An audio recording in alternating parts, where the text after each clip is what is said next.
Stephen Dahl. Here. Marvin Warren. Here. Nicholas Andrews. Here. Colin White. Here. Justin Larimer. Here. Justin Henderson. Here. Debbie Cole. Here. Do we have 100% attendance? Oh, it's been a while. Yes. Our first item is approval of minutes. Do we have any changes to minutes, or proposed changes to minutes, or do we have a motion? Motion to read. Second. All in favor, please indicate by saying aye. Aye. Any opposed? Say nay. Thank you. Mr. Copley, do we have any correspondence? No correspondence. Thank you, sir. Do we have any ex parte communication to disclose from my fellow commissioners? Hearing none, Mr. Copley, is there any old business? No old business. Then may we take up new business PC 1223? Indeed. This is PC 1223. They are amendments to the Land Development Code text. They were proposed by the Planning Department, specifically Heather Ireland, our director. The request is to amend, or to recommend approval for the amendment of Chapter 34 of the Land Development Code, Article 8, which is the Site Development Standards, Division 2, which is the supplemental standards, specifically Section 34-393, alcoholic beverage establishments, to maintain consistency with Florida statutes and the 2023 House Bill 1561 and House Bill 639. House Bill 1561 was a bill presented by the city to the state legislature, the legislative committee, in essence to create a downtown incentive zone for restaurants by reducing the both size requirement and seating requirement for restaurants to get a full liquor license. So for those of you that aren't familiar, there are what are called quota licenses, which basically allow you to serve alcohol without any restrictions whatsoever.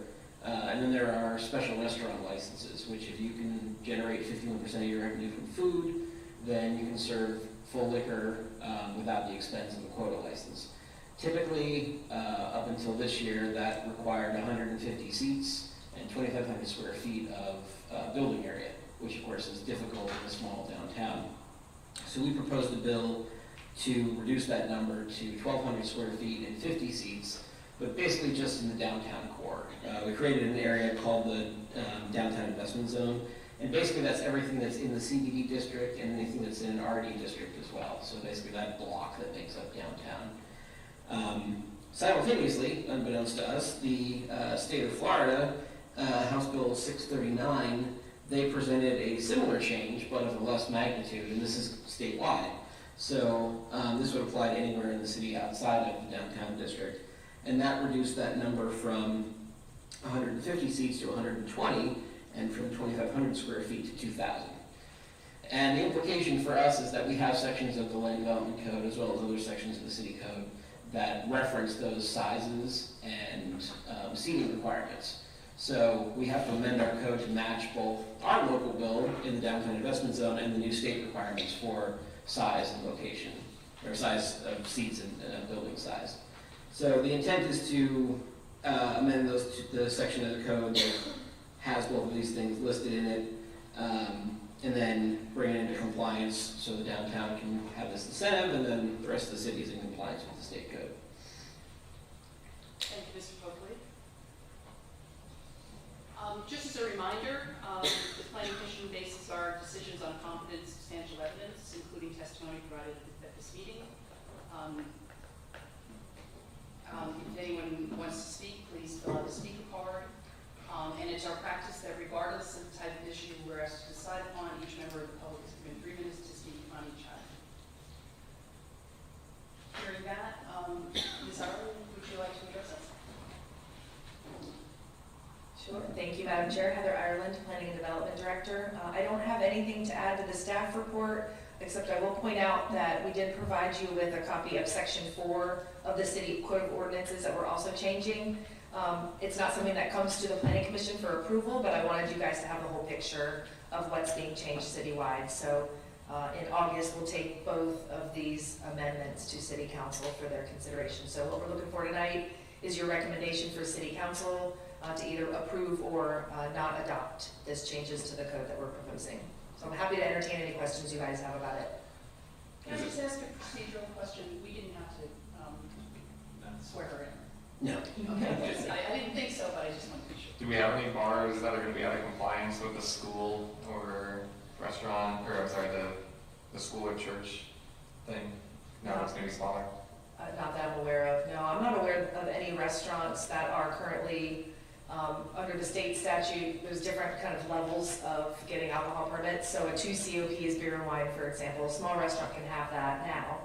A 4 COP special restaurant is full liquor. So a larger establishment, like Carrabba's, for example, they have full liquor bar because they have the size and the seating requirements required under the state statute. So I'm not aware that this will impact any existing businesses, but the idea behind it when council proposed it was to offer that opportunity for smaller restaurants in the downtown area to be able to get a full liquor license. So it only would apply in the central business district.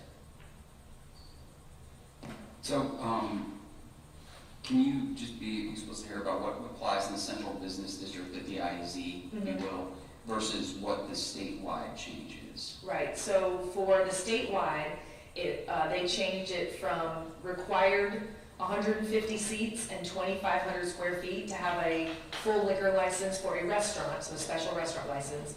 They changed it, they lowered it to 120 seats and 2,000 square feet. So that's a statewide change, so that's part of the code changes we're proposing.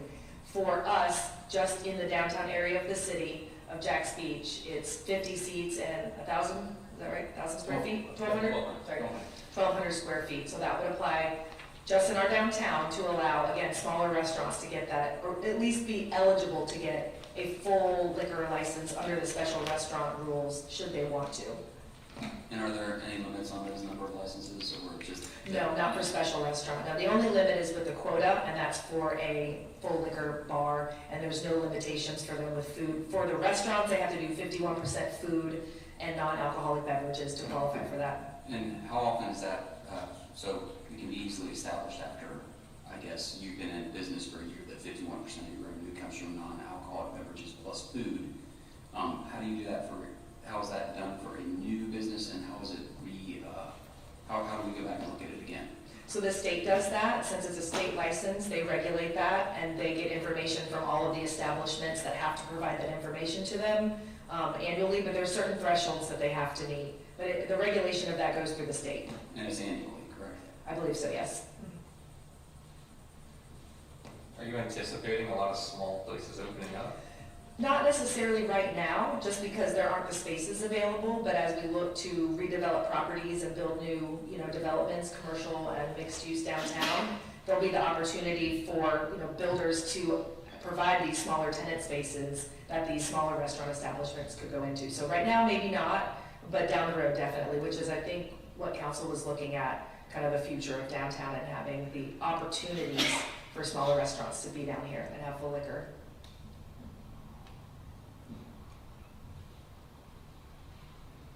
Further questions from Ms. Ireland? I actually have one concerning the non-DIZ state change. Is there a reason, can we be more restrictive than state? Is that allowed? No. I thought the state said no less than. Am I wrong? I don't think we can for the liquor licenses, no, we follow the statute. Because they're the one that signs off on the license. We just say that the use is allowed per zoning, but it's a state license that they get. So because it's a state issued license, We follow the statute. right now, I'd be asking a question that's probably not directly related to this, but okay. But basically what you're saying is our code has to reflect the state because the state issues the licenses. For this, yes.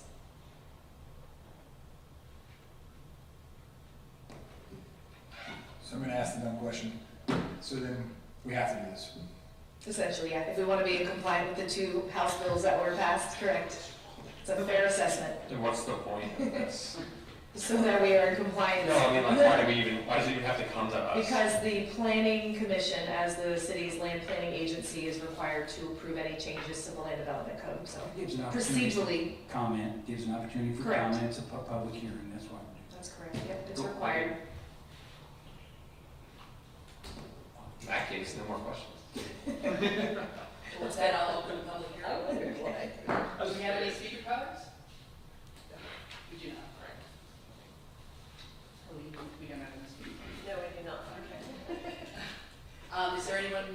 audience who wishes to speak who has not filled out a card? So none. I'll close the public hearing. Is there further discussion?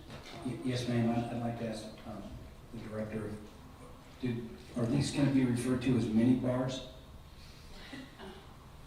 Once they get going? No, because they're not bars, they're gonna be restaurants. Okay, restaurants Sure. and mini bars. If you wanna call them mini restaurants with mini bars, I'll allow it. Gotcha, thank you. You got another one for me? Little refrigerator, here's the. Mini. Sure. Okay, so we're being asked to make a recommendation. Should we care to the Our recommendation, I would like to recommend that we pass this motion? motion to pass this.